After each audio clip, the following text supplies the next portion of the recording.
G'day and welcome to the first episode of the Heston Russell Podcast. This episode is with Sam Asser and is a good introduction because it goes through and talk about where I'm currently at with my personal journey and talking about the next steps, which include the leap into politics.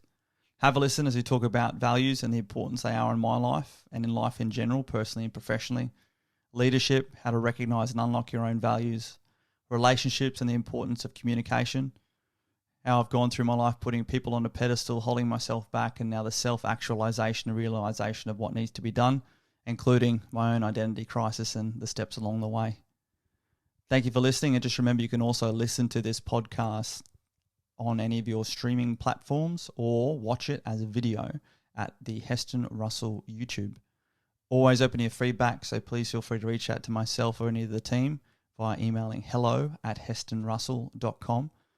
or follow along social media. Primarily my Instagram is best for engagement at Heston Russell. Enjoy the episode.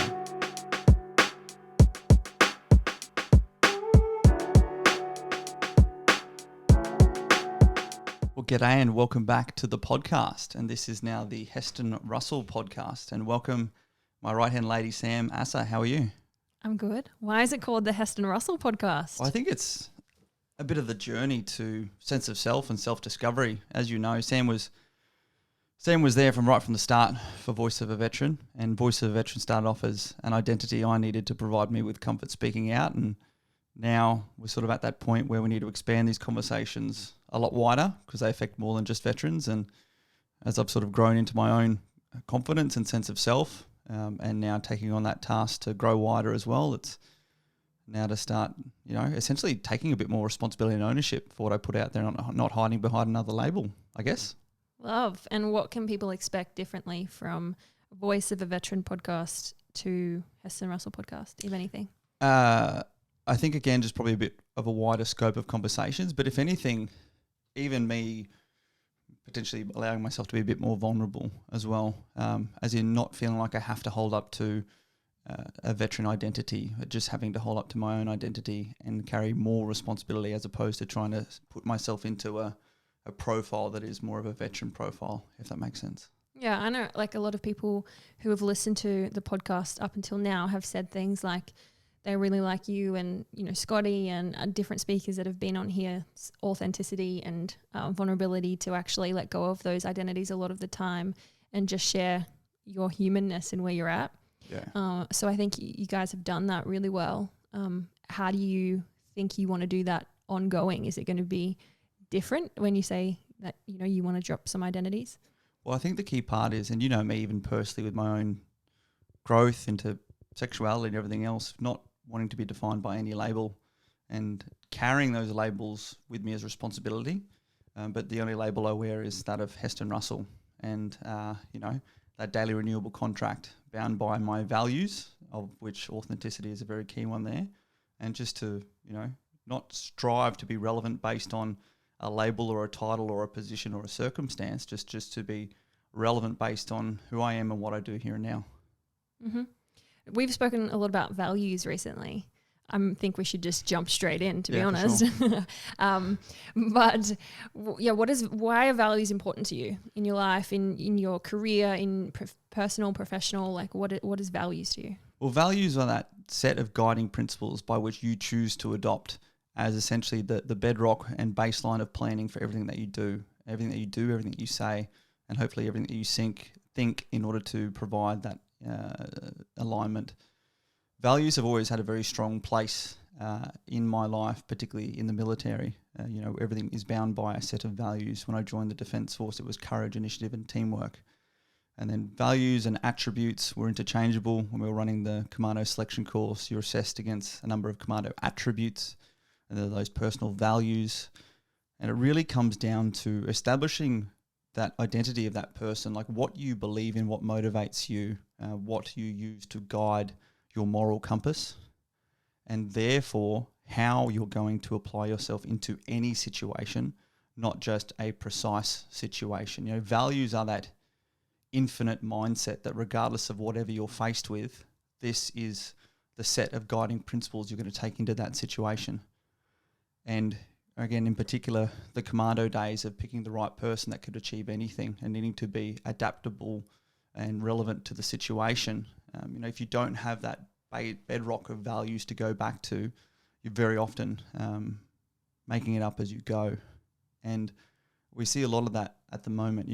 Values are the bedrock and purpose is the capstone, and there are so many different courses of action in between. But if you aren't solid in who you are and what you stand for and what you believe in, how you're never going to have a solid footing to then be able to reach all the way up to the top to achieve that purpose. And that comes from my own lived experience.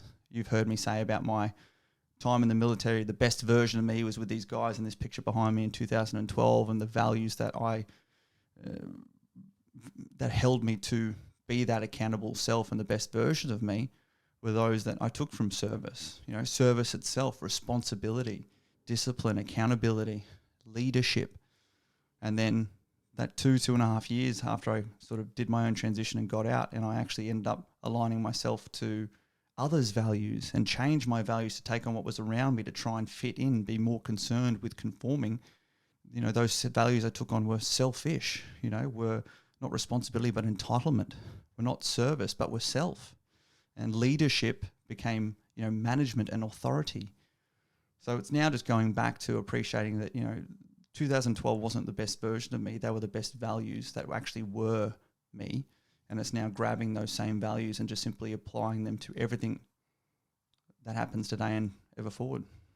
Yeah, that's cool. And going into your values recently, do you think there have been the same of when you've been your best version of you, were your values the same as they are today? Or if you, as you've reassessed and kind of did a bit of an inventory, do you think that now knowing what your values are today has made you change course in where you're going? I think speaking into them and making them, just speaking them myself, and putting the word into or the words into what my beliefs are and actually defining that value. And while it may seem just simply an academic exercise, it's, me, words have meaning. And I think too often in today's world, and particularly today's society, words too often lose their meaning.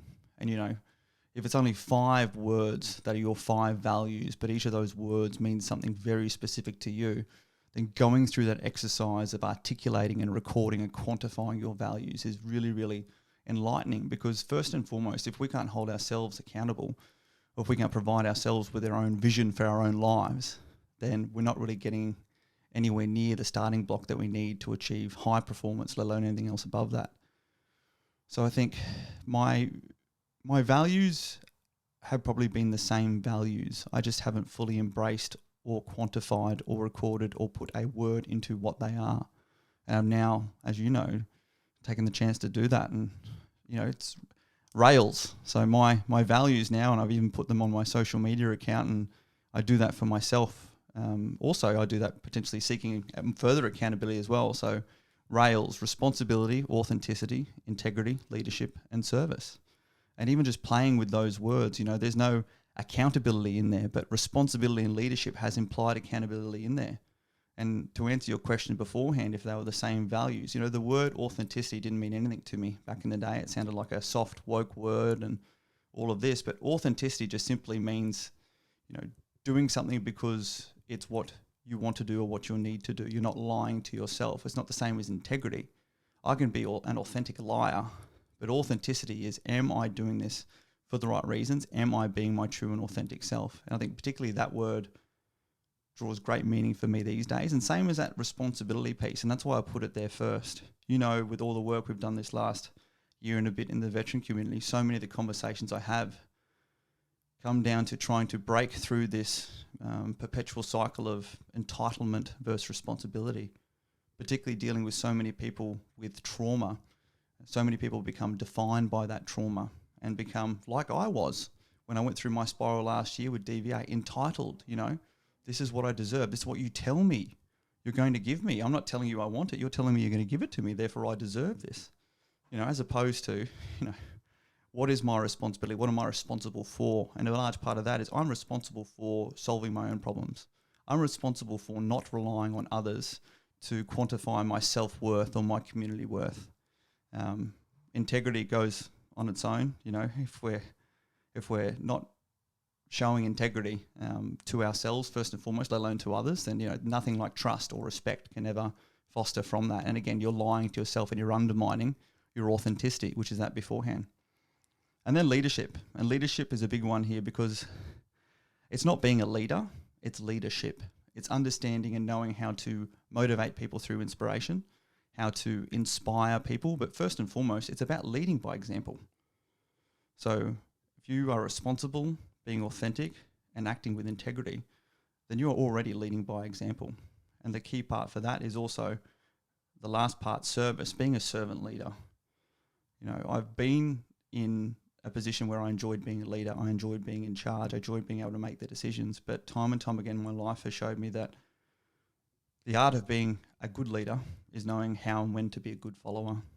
And you don't need to be in charge to be a good leader. Those who think they need to be in charge to be a good leader are those who actually rely on authority. And as we said before, are some of the most toxic and destructive leaders around. Leadership is just understanding people, that people need to be individually aligned with purpose. They need to feel valued, and they will operate so much better when you provide them with initiative and inspire them, motivate them through inspiration as opposed to through fear and control. So as you've heard me say, they're the rails. My values are my rails. And when I go off the rails, that is when I'm not abiding by one of those values. And it might not be for everyone, but I need something, particularly when there's no one else around, when there's no media around, when there's no one providing me with any form of affirmation or feedback outside of me, myself, and the mirror, and Copper, my little dog, then I need to refer back to those rails. And every time I open up my social media account, there it is in my bio. It's here on the whiteboard. It's something that helps me just make sure that I am living towards the best version of myself, if not in the best version of myself. Renee Brown is someone who talks about values a lot. And love her. I really like how I like what you said around words have lost meaning. Like words are meaningful and have lost meaning. So people just throw words around like all the time. But she talks about knowing your value and then understanding what it means to live within your value and then outside of your value. So she has an exercise. If people are interested, it's in Dare to Lead, the book. But essentially you go through a whole bunch of words, you chunk down to your core 5 or 3 or whatever you want to do. And then you go into those values and you go, okay, cool, like authenticity. What does it look like? Like what actions would I take in my life in order to be authentic? And what would it look like if I was no longer being authentic? And what actions would I take? Yeah. And then you go to someone that you trust or a friend and you go, cool, this is what that looks like. So you get to now hold me accountable for any times that you see me slip beneath my values or, and I think we've kind of been doing that a bit at the moment of like, hey, I'm really seeing you in your values and that's awesome because I'm seeing this. And then, hey, you're off the rails here because I'm seeing this. Yeah. I think it's cool to have people in your life that understand it as well because A, it helps you articulate where you're coming from and get the feedback that you need. And then B, it's helping someone keep you accountable to be that. Well, accountability is it. And, it's actually the importance of words is such a military thing. You always have to give a mission statement. We are going to do this. You have to always give a mission task verb, be that, destroy, capture, neutralize, suppress. And these are also combat effects you have to provide to people who are supporting you. I want that target neutralized or destroyed. And each of those words would actually dictate a certain number of, be that casualties or a certain result that had to actually be achieved on the ground. So, if you're going to say that I'm going to seize a piece of ground, that means that you fully control it and people can't come in and access it. If it means you're going to clear a piece of ground, it means you're going to clear it, but it means it's not secure after you've been through there. And these simple words actually painted a whole picture. And given the unique nature of how you had to be so clear and efficient in the communications, like you really fussed over every single word. And I used to love that.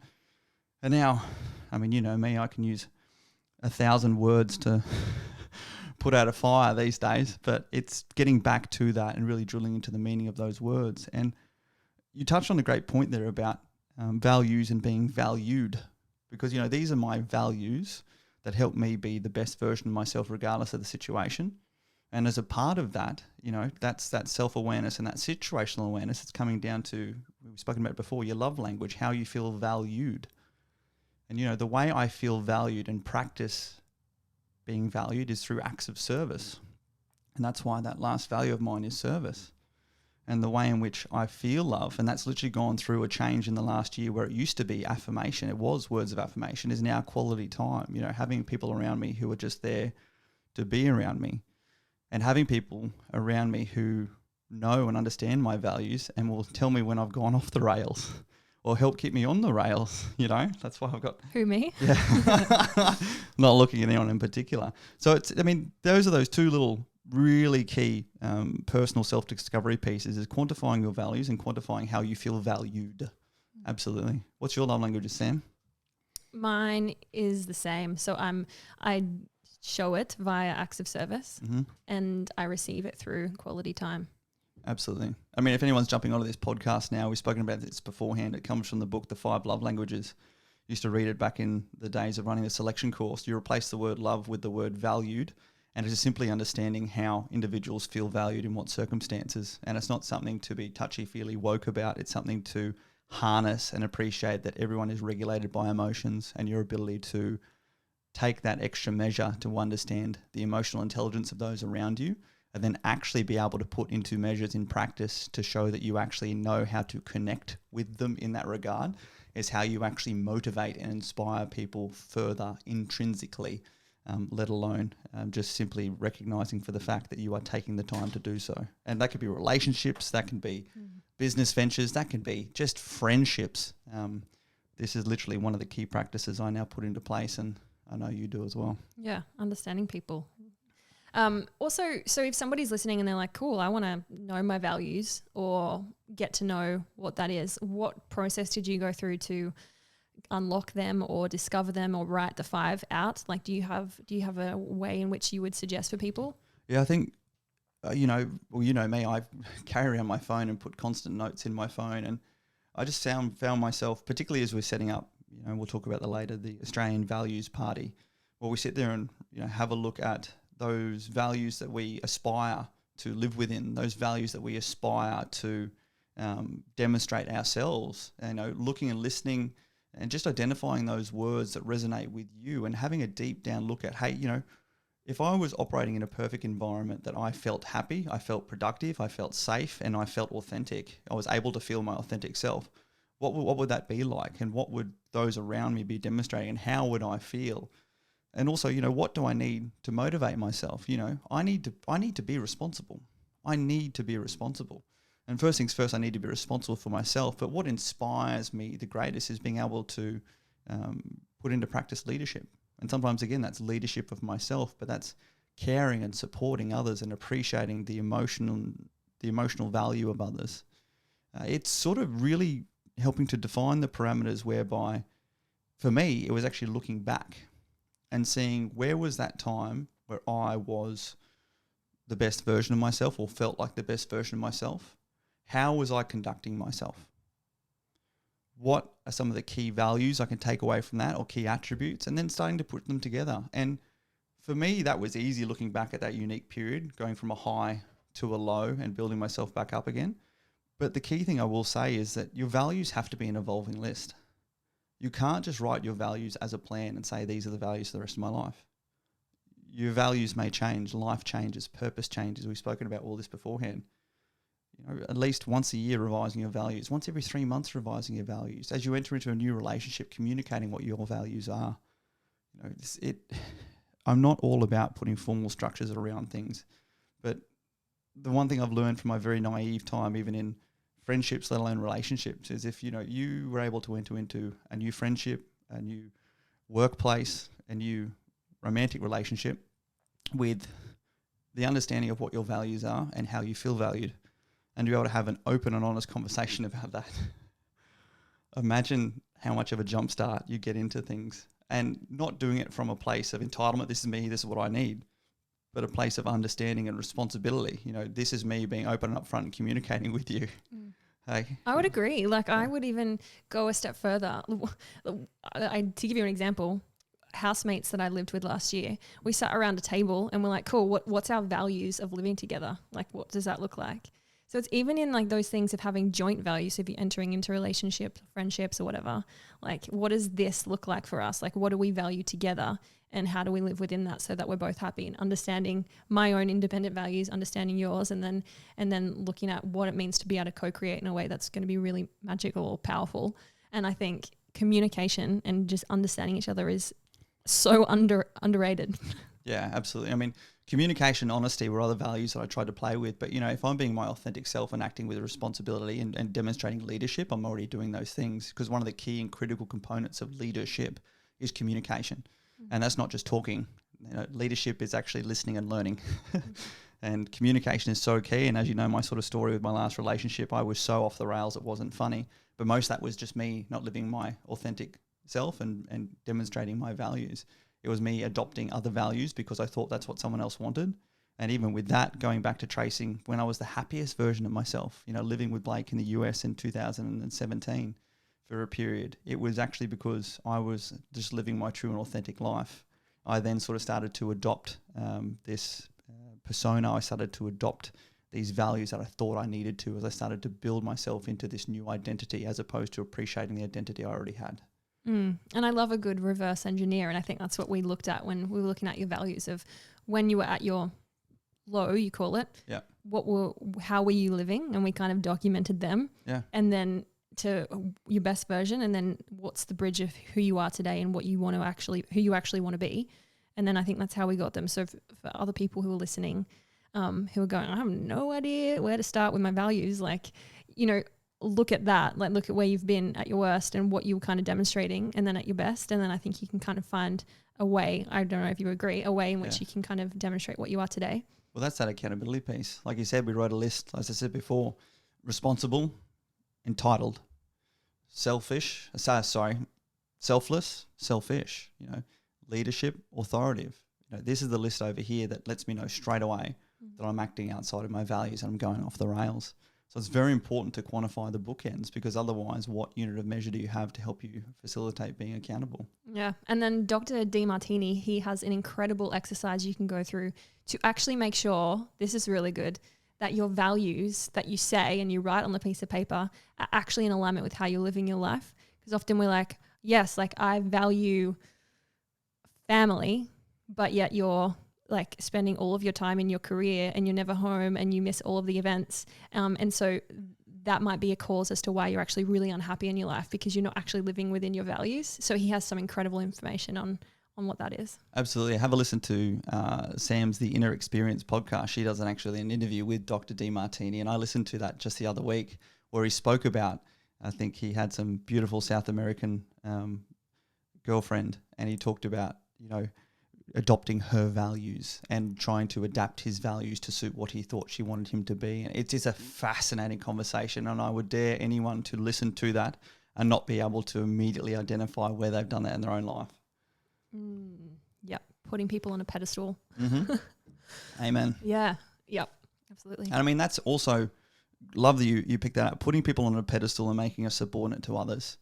That has been a huge part. This last week I attended a course down in Currumbin, the PTSD Resurrected course run by Andy Cullen and the team, the Reboot course. And it was fantastic. And there was some people on that course with, some really extreme trauma. And it was fantastic to sit there and go through the experiences and understand a lot of the tools and key takeaways, not only to work through that course, but to apply to ongoing and everyday life. And a large part of that involved forgiveness, but also just sort of identifying those behaviors that we start to go through, be they even sort of mental behaviors and habits.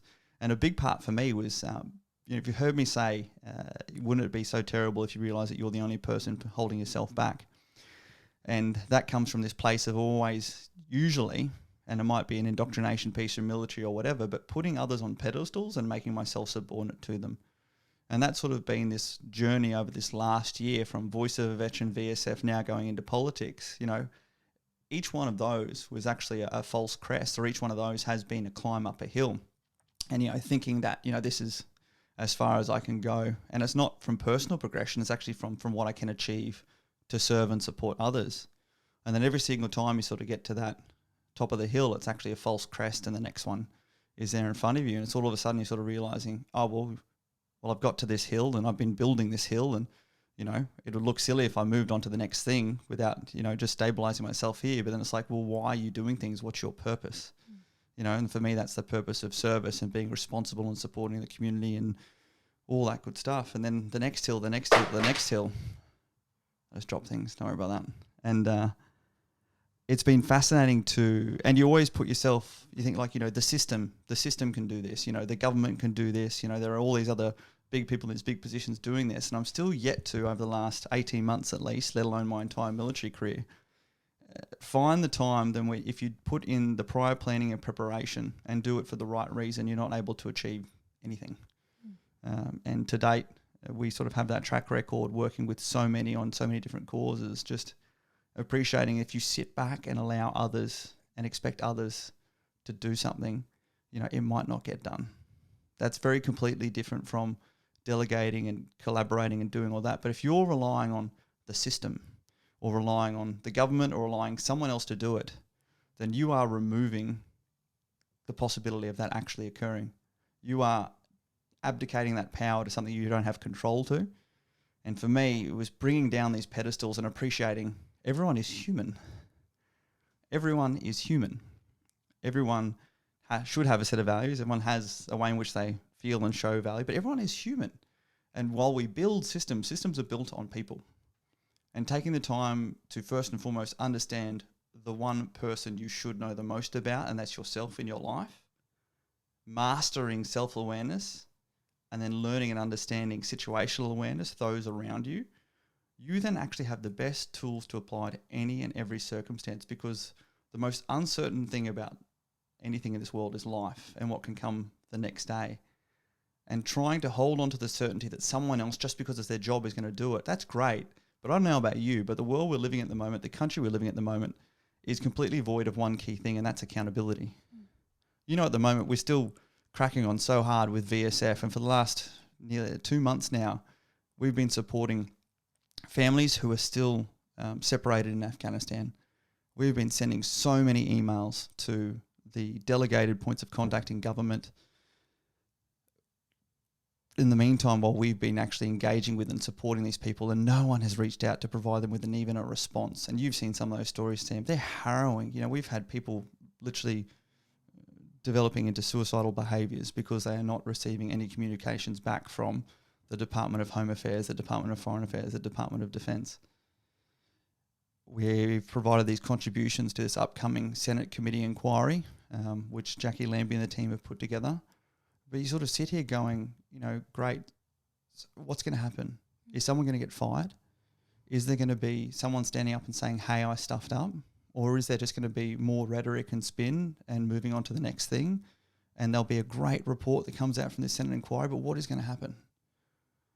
And I pray that that's not it. And I know that people like Jackie Lambie and many others in there that we've been working with will definitely look to hold accountability. But when the people that are in the key positions of power and have the majority aren't exercising accountability, then what hope is there for anyone else down all the way to those individuals trying to practice that as a value if they don't see and are inspired by that at the top levels?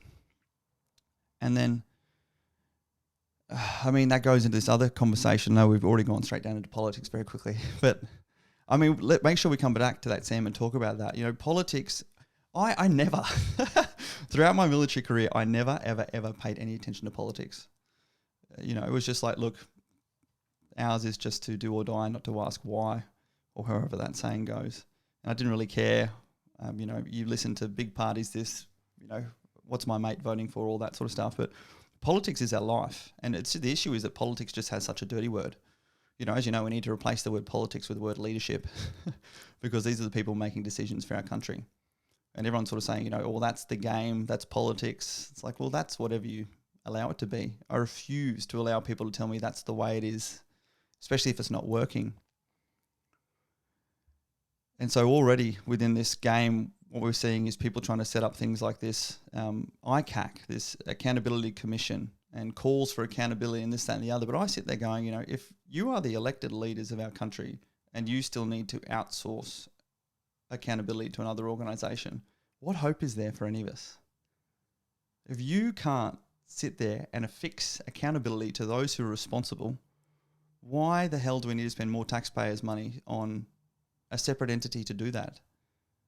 Particularly at the moment when all we see is abuse of power by bureaucrats left, right and centre, as we have. I was on the Gold Coast on the weekend and went down and had a look at the barricade border between those in Queensland and New South Wales there at Tweed. Like, it just defies logic. You can literally sit there across the barricade and have dinner and make out with each other, but you can't cross into the state. Like, it just, the lunacy of these decisions going on, and not based on anything to do with the pandemic, but based on control and based on authority and based on feeling like you have to make the decision and you can't change that decision because that's a sign of weakness as opposed to a change in circumstances. So for me, you know, the huge things that are wearing away at me at the moment are this lack of accountability, which comes from a lack of leadership. It comes from leading through authority and feeling like you need to be the one making the decisions or being in charge, as opposed to appreciating that most leaders are there to support and reinforce the team. And the true time when leaders showing leadership step forward is actually when there is failure, is actually when there is crisis, is actually when there is responsibility to be had. It's not standing forward and taking the medals for everyone else. It's making sure everyone else has a medal before you have yours. And it's stepping forward when someone says, WTF, who's responsible for this? That's me. Way off topic. Actually, can I pull something out that you said just for sake of, I don't know, heated conversation? Heated? No, I'm sure it's fine. But there's a quote that I'm sure I'll butcher, and I'm sure I'll butcher his name too, Lasu. He says that the government is a reflection of the people. And I like what you said around outsourcing accountability. So I guess my question to you is, like, do you think we as the people need to be the ones that step up first to be accountable to ourselves, those around us, take our own leadership, step forward, step up in a way that we believe we need to in order to see change happen from the top down?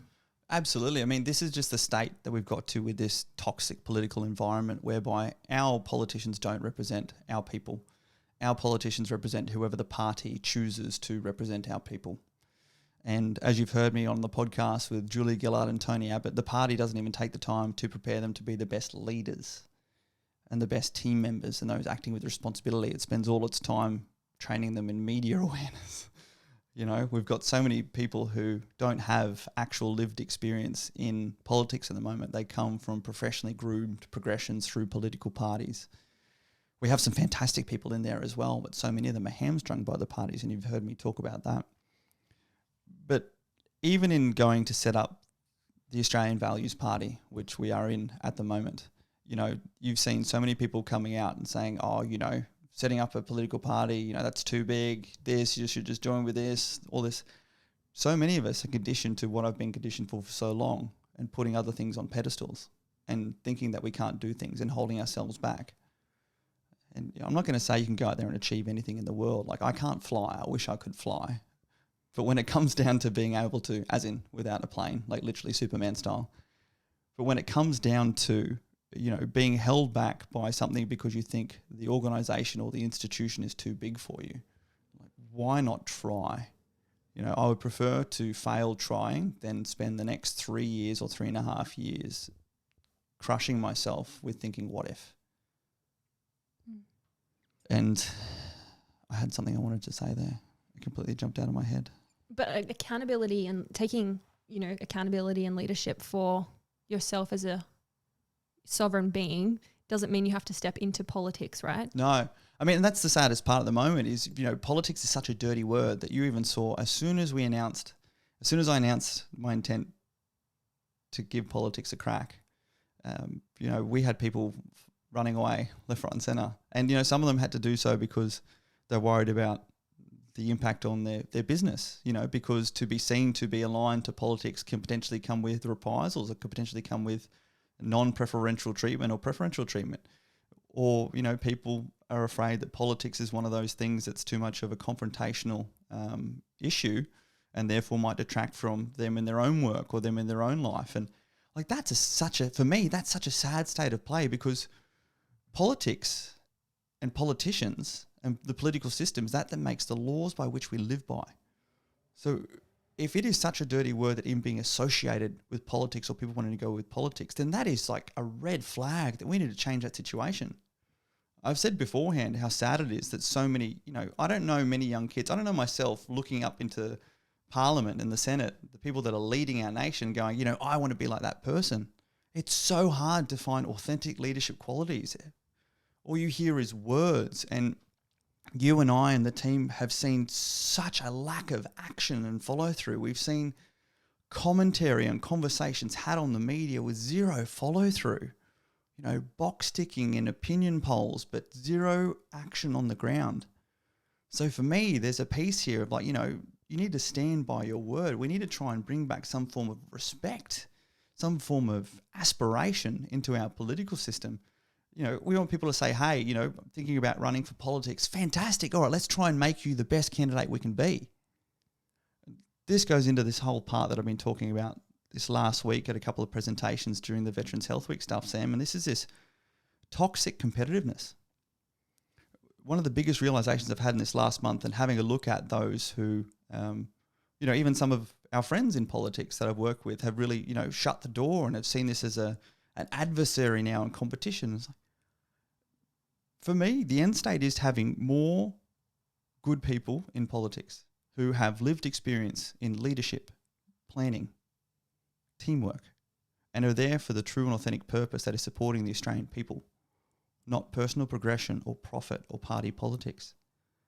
So for me, I want politics to be a whole bunch of athletes in their prime lining up on the 100-metre blocks at the start of a race, taking their mark and sprinting and running their very best race, and actually being motivated and inspired and challenged by those coming up on the left and right shoulders. Winning because you are the best, not simply because you are better than someone else. Because what is going on at the moment is with that toxic competitive focus of you just simply need to be better than the next person. If we want to put that into that same visualization, we currently have people, our politicians lining up on the starting block. And as soon as that gun fires, they are tripping and pushing and kneecapping each other. So as it's the last person who limps over the line. And you talk to so many people out there going, voting for the lesser of two evils, or who's going to be, the better of the duds. These aren't my words, these are others. But imagine, the satisfaction of losing a race to someone who was better, knowing that you had performed to the best of your ability. That is where we should be at. We want competition that forces us to perform to our best for the right reasons. And the amazing thing about elections is that every single Australian gets to demonstrate their opinion. As opposed to sitting behind keyboards and having a crack, they have to get out there or get fined and cast a vote. And you actually get to see first and foremost the true and authentic feedback from the Australian people.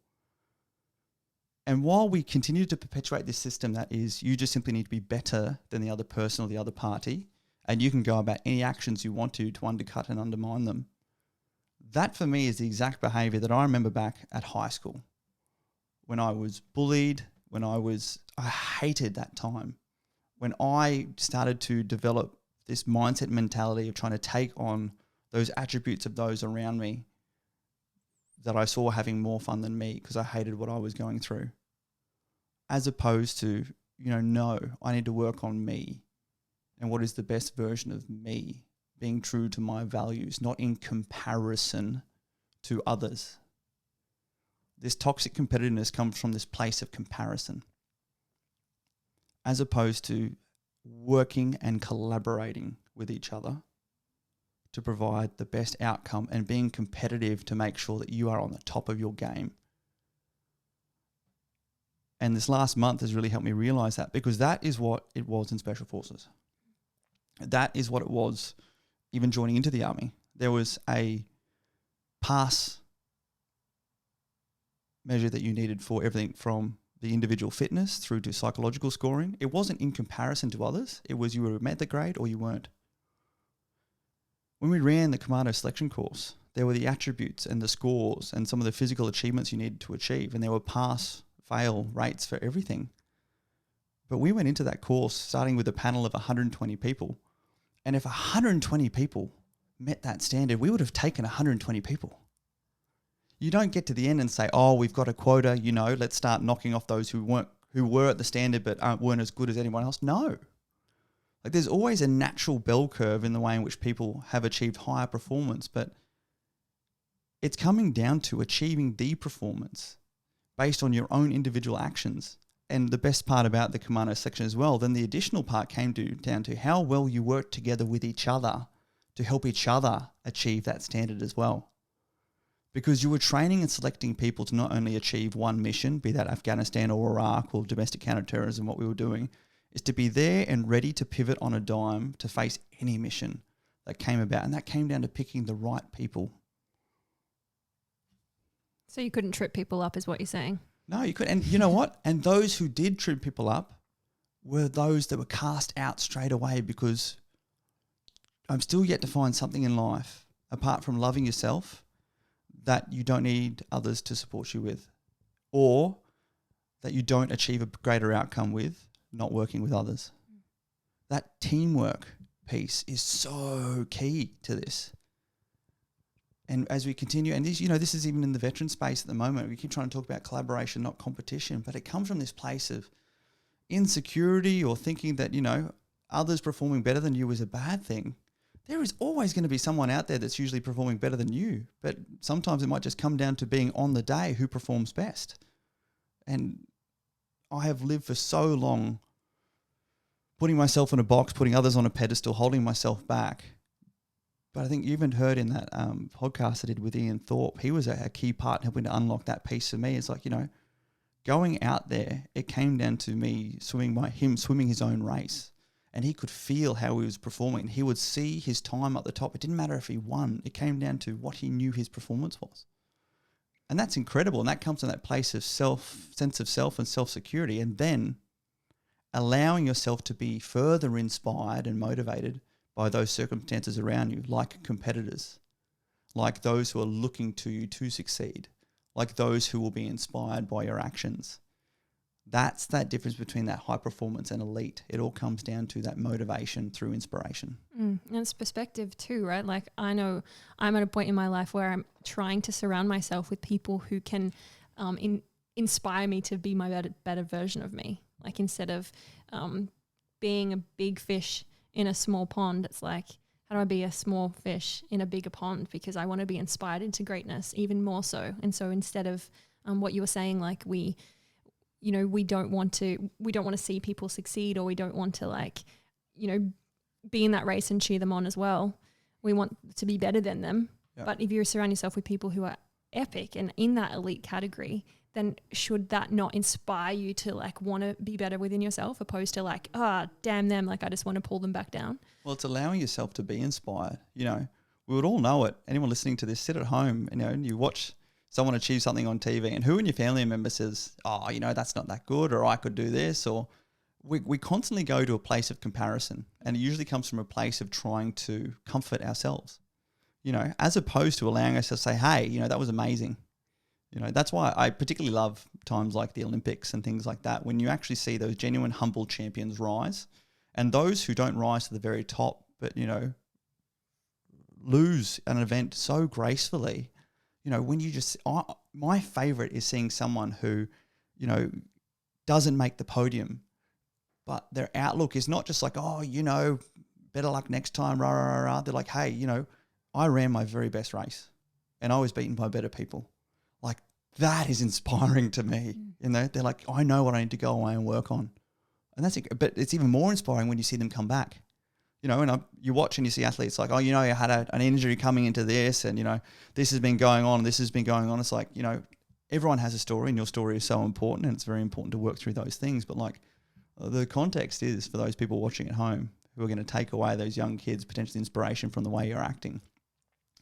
Yeah, it's so true. And also, they're in it. They're in the game. They're not the ones sitting at home being like, oh, I can do better. It's like, cool, you're not there, are you? But I mean, this is, and so much of this, that tall poppy cutting syndrome society we have in Australia, I've just realised it's just a cutting syndrome. It's this toxic competitiveness. If someone's seen to be excelling, our default at the moment is to sort of cut them down.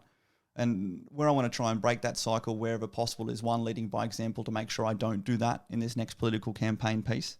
But also that's the entire way our current system is geared.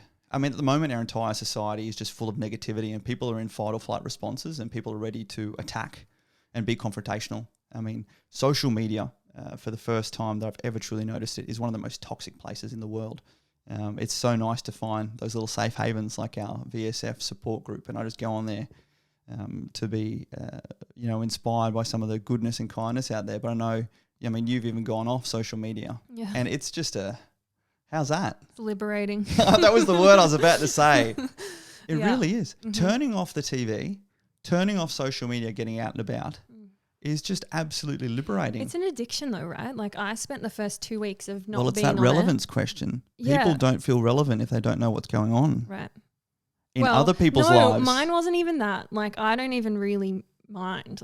But mine was my thumb literally would open my phone and just be on its own little adventure of finding the apps, and I'm like, where are the apps?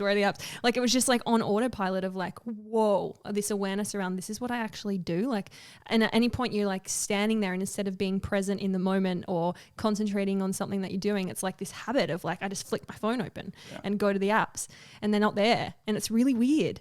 And so I took it probably took 2 to 3 weeks of getting rid of that actual habit and replacing it with not needing to reach for my phone and just being a bit more present. Yeah. So there's this journey that it takes you on, and I'm almost 2 months now, and it's I don't know, I don't even think about it. And the self-doubt, the comparison, the imposter syndrome, all those things that you experience based on what social media can deliver. I know there's lots of pros, but there is lots of cons too, is gone. I don't have that low-grade anxiety that just sits there. It's so good.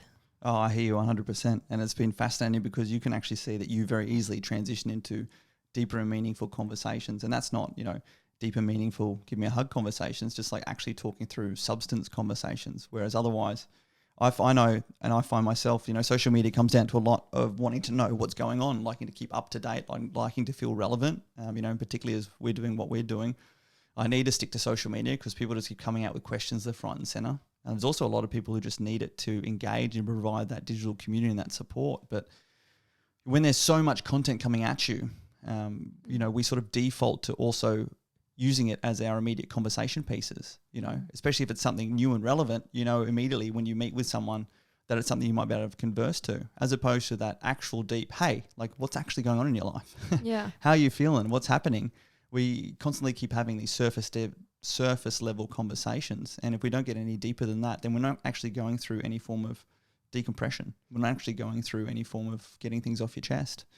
And it has to then come to the part where people start to build that up to such a point where they just then lead with it. They start carrying that trauma around with them. Some people, whether you want to hear it or not, will just start hitting you with it, and it's a difficult balance to be in, but breaking the cycle like you've done is something that's very enviable at the moment. I think it shows our laziness of sense of self, because one of my actual drivers to do this was because I was finding that I was losing my own authentic voice. I didn't know my stance in things because I was too busy listening and taking in and being overwhelmed with what everyone else was telling me I needed to do and listen to and believe and act. Yep. And so I was I don't even know where I stand right now. I've lost my voice that much in my center that I need to somehow figure that out.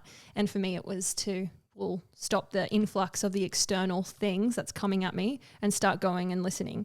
And so I think we become lazy. We become lazy with our sense of self. And I know you speak about sense of self a lot. And I don't know if you have found, because I know the pros of social media is that we can use them as a really effective marketing tool and letting your voice be heard. Yeah. But I don't know if you found it being something that's interfered with your sense of self. I think I really appreciate those who take the time to write messages on social media and provide constructive opinions. I have definitely had many of my opinions on some topics shaped by others who have reached out and taken the time to communicate effectively with me on social media. So many... This is the fantastic thing about opinions. One of my favorite sayings at the moment is, I care about you, but I don't care about your opinion of me. because what were you saying beforehand? It's none of my business. Like, what you think about me is none of my business. Like, if I know you and I know that you know who I am and where I've come, not where I come from, who I am and what I stand for, and you come to me with an opinion saying, hey, like, you're not living your values, you're not doing this, and I will shut up and listen, because there is, you know me, and, that's what I need in my life. But for someone to, who I've never met before in my life, to all of a sudden say, oh, you're in it for this, you're doing this, it's like, cool, I will happily fight for your opinion, but I don't have to listen to it. And this is the best thing, even on my social media now. Like, if I don't like a comment on my social media, I'll delete it. If I don't like someone who keeps commenting on things, I'll restrict or I'll block you. It's my social media. That is my space. I go to my social media and I have some amazing conversations with people who will be directly opposed to something that I've said, and will take the time to explain it to me, and will actually shape my opinion to be broader, to understand, or will reaffirm that I don't agree with that opinion. It is that place at the moment we can connect and have these opinions. But what it is also at the moment is for so many people to unleash whatever resentment or anger or animosity they have in there. And as you and I know from the last year of doing this, there's so much trauma out there, and the trauma is just growing because people are angry, people are resentful, people are not happy with what they don't have and being told what they should have. And there are wrong decisions and wrong demonstrations of toxic leadership happening left, right and center. And that's all getting poured into the pond, and we're all the fish in the pond. And, we start consuming that, and the tree produces the roots from the soil the tree produces the fruit from the soil that its roots are cast in. And at the moment, it's just toxicity everywhere. And as I was saying beforehand, Sam, when we talk about even politics, our whole system's set up that one side of the politics says this, the other side of the politics says this. That's the Westminster system. The opposition's meant to oppose to that. Nah, let's break that. I've had enough. I've had enough of it's this side or it's this side. So many of these conversations on social media, it's like, it's this, it's this. It's like they're the bookends. There's a whole library in between. Yeah. And it's not about compromise. It's about coming together off both your pedestals and finding the best plan that supports the most amount of people.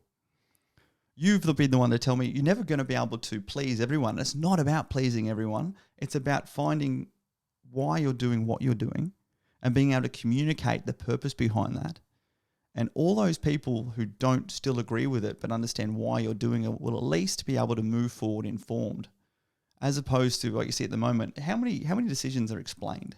How many decisions of politicians or politics are explained at the moment? But also what that's doing is driving us to not be able to have conversations where we oppose an opinion, and all of a sudden you go, cool, I'm going to unfriend you because you feel you like apples and I don't. And because so we see it as conflict. Yeah. We see it as conflict and we see it as comparison, remember? This is coming back to this toxic competitiveness. You have your opinion, I have mine. Straight away I'm comparing my opinion to yours, as opposed to, no, this is my opinion because this is what I believe in. And if I'm trying to be the best in my opinion and what I do, I definitely need to listen to those opinions. Or if I know what I'm doing, crack on with it. You still need to always be able to listen and learn, but it doesn't have to be opinions up against each other.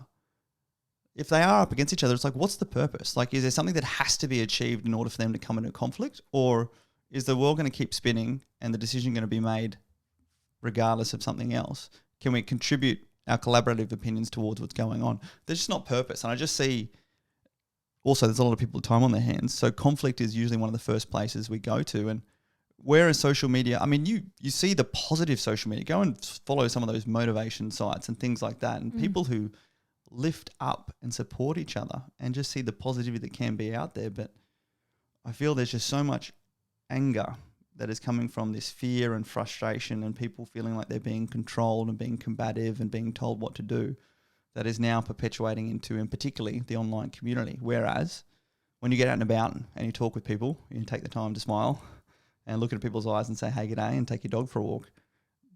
It doesn't take much to bring people out of whatever's going on inside their head, and to feel that value and to feel valued.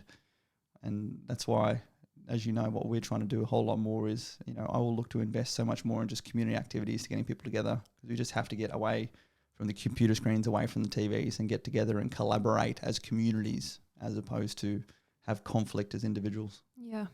I want to go back to the politics thing. My personal opinion is that it's very nuanced and complex, politics in general. However, I also believe that if we looked to our leaders of the country and they were demonstrating what you mentioned before of, you know, accountability and collaborative and unity and all of these things that we want to demonstrate and we would like to see, and you'd be in school and go, I look up to that person. Yeah. And that's something that I think we've agreed on of the new generations to come. Like, how can we inspire them to look up to our leaders of the country?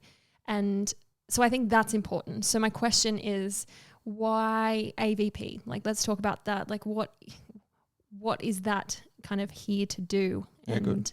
Yeah. Well, identity comes from values.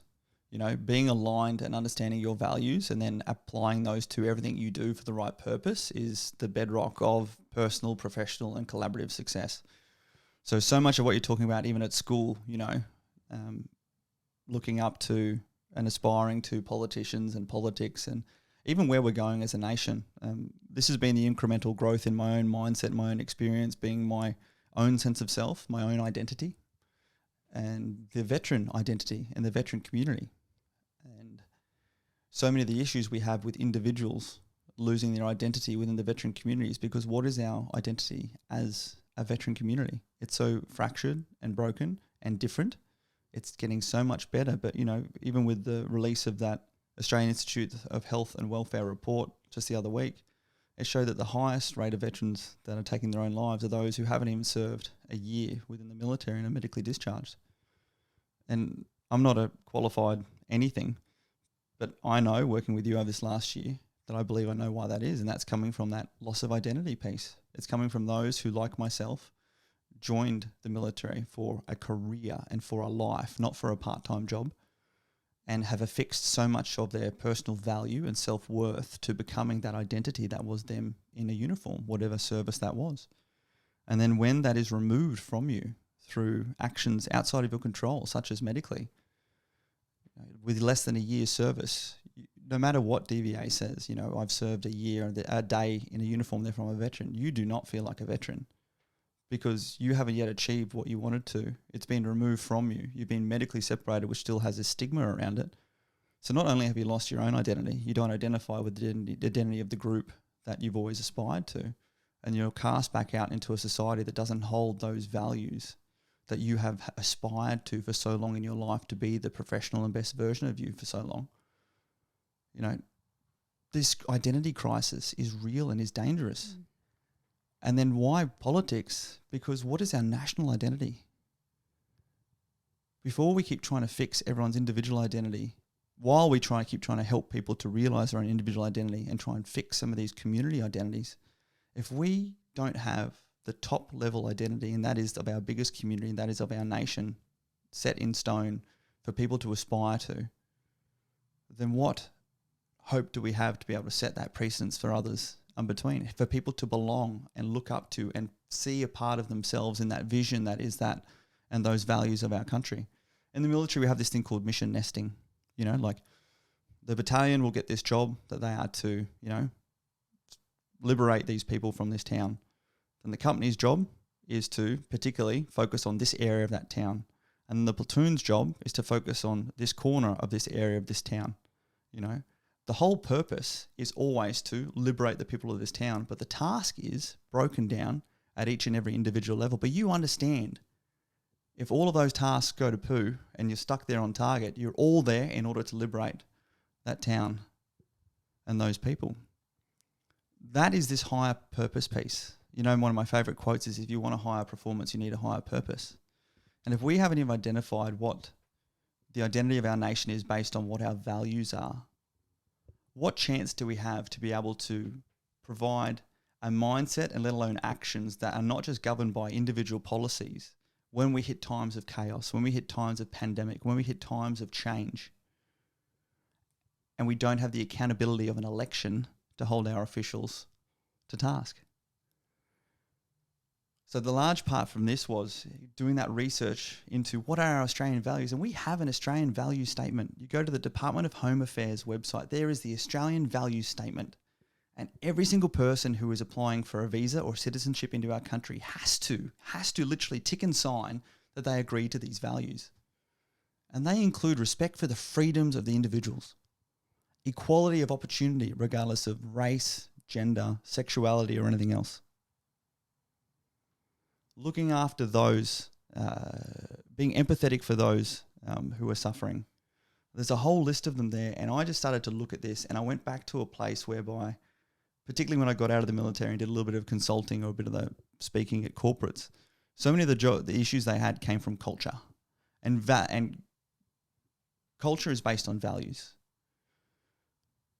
Leaders align people with purpose, and the fibers that join between are culture. That is how people do what they do. And a large part of that comes down to why they do it. So many of these big businesses, be they big legal firms, big accounting firms, whatever they were achieving amazing performance, making so much money. The people right at the top were very happy. But what was happening was they were becoming increasingly full of people problems. And what it came down to was the fact that most of these big corporations, particularly corporations that were no longer run by the founder, they were run by their board of directors or whatever, they maintained two cultures. They maintained the client-facing culture, the culture that we expect to achieve billable hours, our customer service, our social media, our branding, our messaging. And then when you go into the organization, the other culture was the culture that basically whipped everyone else into a line to make sure they were focusing on achieving those outcomes, as opposed to appreciating and understanding those individuals that were putting in that work and making them feel appreciated and valued. And you go into any business that usually still has the founder or the person who started the business in there, and it's succeeding because that person has gone up through, and that business is usually their personal culture is based on their personal values, and they're usually applying leadership to bring people into that fabric and fiber that is that culture.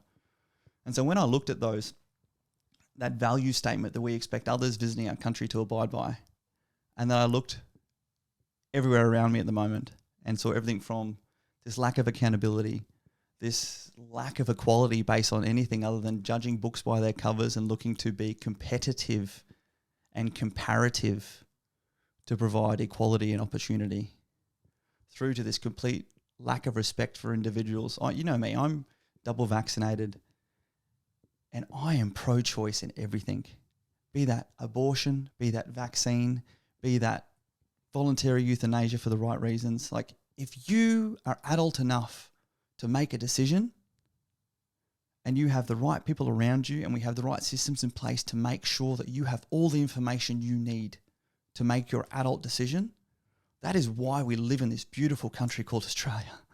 That is why we celebrate and fight for democracy. That is why 5 generations of my family have fought in every single war that this country has been in.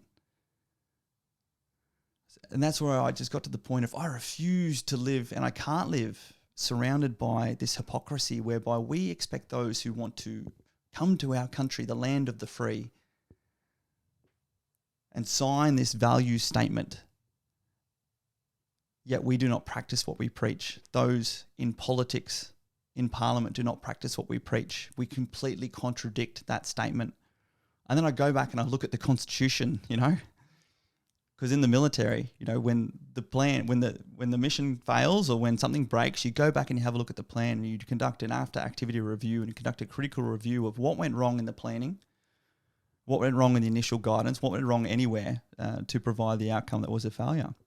And when I go back and I read the Constitution, and the Prime Minister isn't even acknowledged in the Constitution, it's the Governor General and it's the governors and, there's federation and all of this. But when we don't have a solid document that is a clearly articulated plan of at least commander's intent with parameters and rights and responsibilities, then no wonder the plan fails, particularly when we then don't apply any form of accountability. Like, even in the Constitution, quarantining is a federal, so a national responsibility.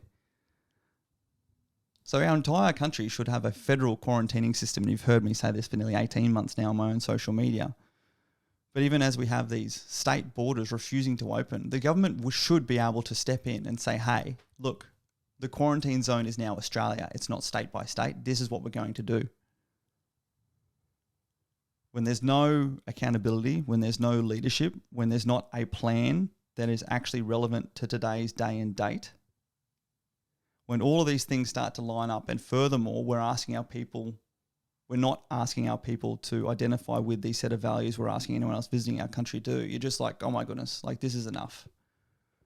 So this, I didn't even know we had values. I know, that's the crazy part. Like everyone tries to say, you know, right to a fair go. Like what's a fair go? You know, you've seen it yourself, Sam, that we're in this terrible situation whereby, you know, I love being able to help people. And, you know, we've had people reaching out, trying to get across borders. We have people reaching out who are going to be kicked out of their houses by DHA, this, that, and the other.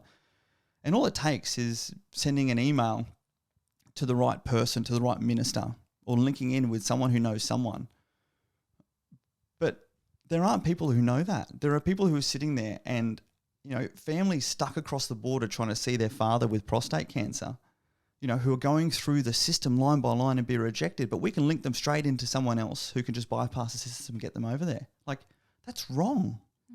This is what happens when you maintain authoritative control at the top level and don't enable initiative and common sense and practical thinking on the ground.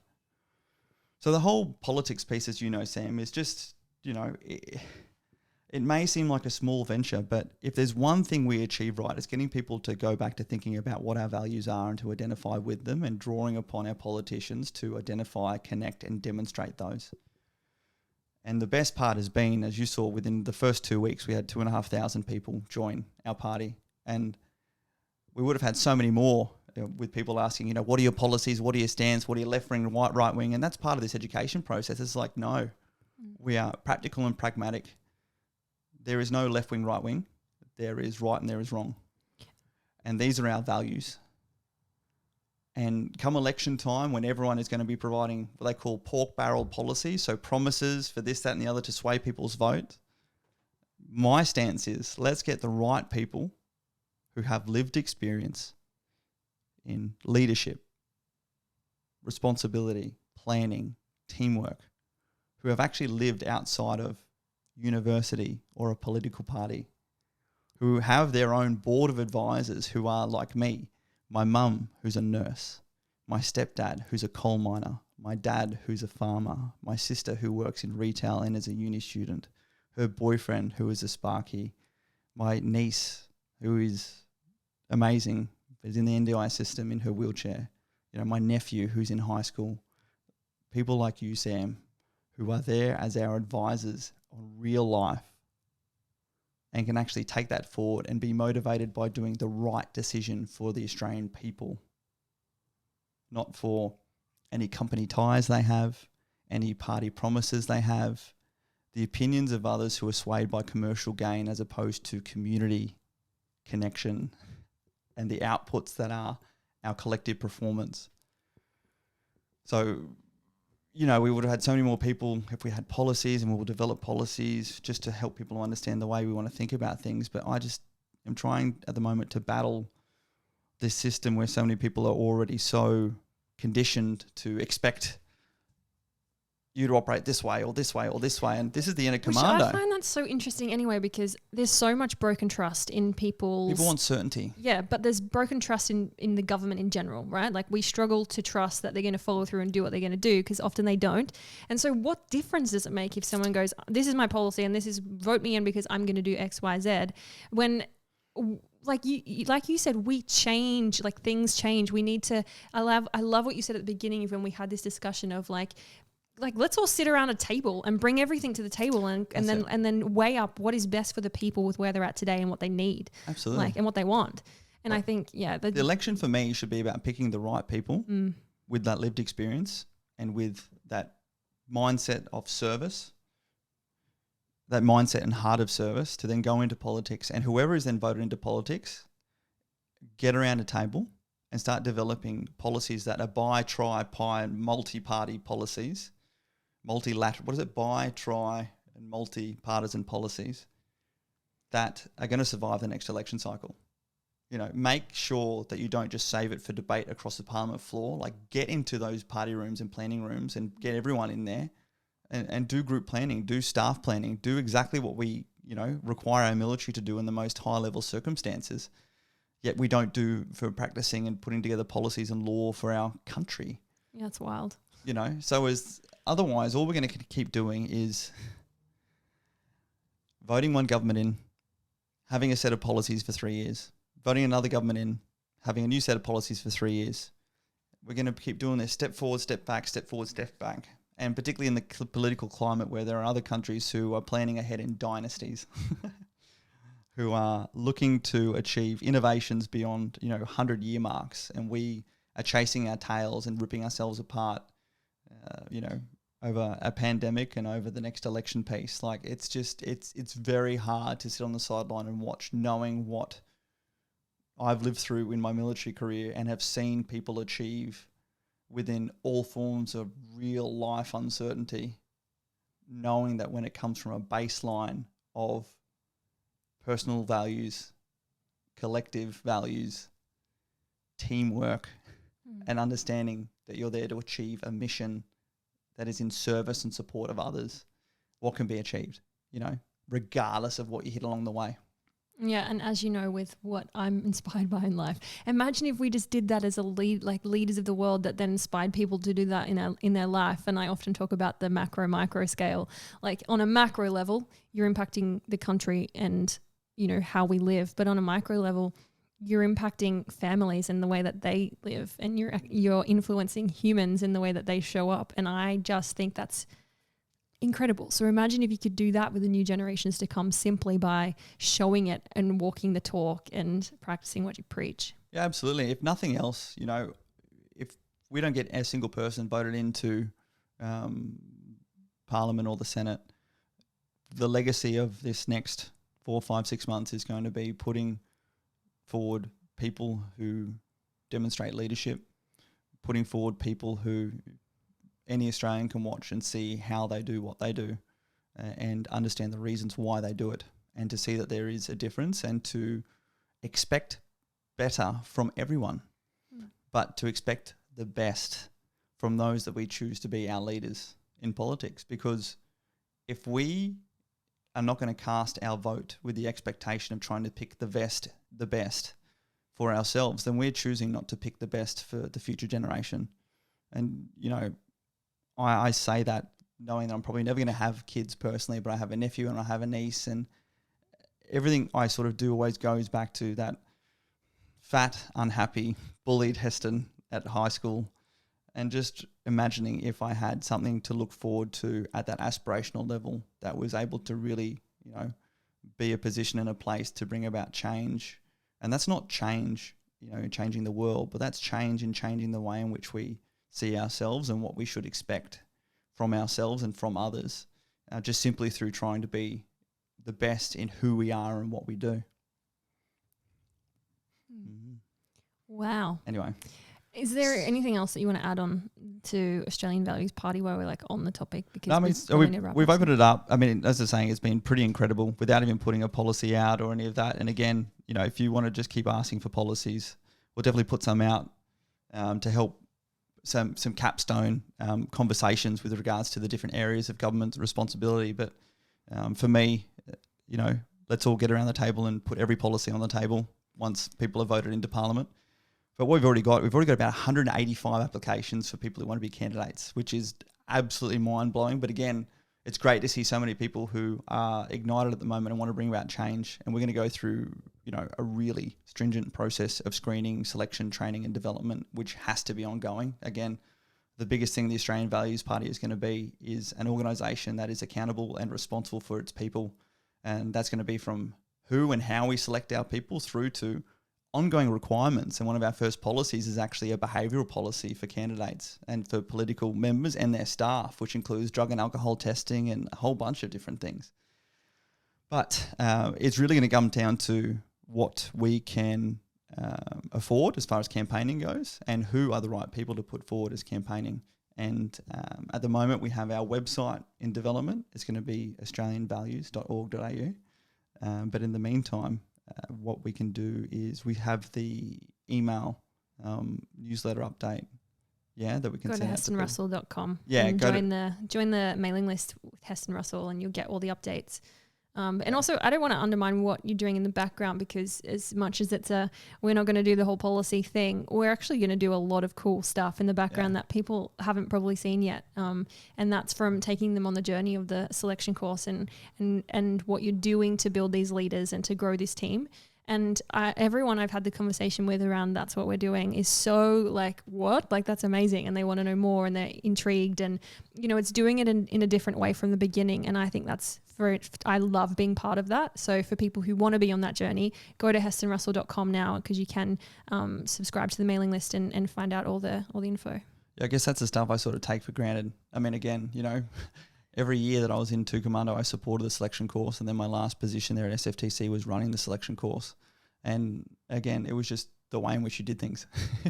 You know, there's even, you know, interviewing people to come and work for us and whatever, you know, you put them through deliberate training, which has to be like testing their emotional intelligence, putting them through scenarios, seeing how they interact with others, testing their planning abilities. I just don't understand how you can, you know, just simply have picking people based on how sellable they are to the public, right, when all of a sudden after the campaign is won, you know, you need the people to roll up their sleeves, get into a room and start planning and providing the best plans, because our nation depends on it. Yeah, so it's good to have people like you, Sam, who help to remind me like this apparently isn't normal stuff. But, no, you know, and you know, I'm not a veteran myself, but I'm so like, it's maybe the most enticing thing that you ever speak about. Like, I just like want to read more. I want to know more. I want to understand more. I want to be part of it, because it digs into like not just your resume and your CV. It's psychological, it's physical, it's your behavioral. It's so interesting. And I think people need to be able to, love watching it from the outskirts, because it's uncomfortable if they're doing it themselves, but B, then get a little bit more comfortable with looking at that stuff for themselves as well. But no, I just think it's fascinating. Well, that's part of this education process, is to helping people realize that they should expect better, and also how to look to achieve better, you know, personally and professionally. So yeah, it's going to be quite the journey. We'll have some fun. But yeah, hestonrussell.com, you're right at the moment. I don't know when this podcast goes out, or if you're listening to this after a couple of weeks' time, we should have the landing site up for australianvalues.org.au. But until then, go to hestonrussell.com and you'll see it all over our social media as well. Boom. Cool. All right. Well, Sam, thank you for being part of this first official Heston Russell podcast series. We'll try and do more of these to just keep updating and having these conversations. I think it's much easier for us to control our own content as opposed to relying on, you know, media and little sound grabs here and there, and particularly as we start looking further forward on the political side. And I think I have to say that this podcast is authorised by Heston Russell for the hopefully future Australian Values Party based in Brisbane. Can you say it really fast in a deep voice? Authorised by Heston Russell for the Australian Values Party Brisbane. You've been practicing. We have fun. Anyway. All right. Well, peace out. Catch you next time. Thanks for coming. See ya. See ya.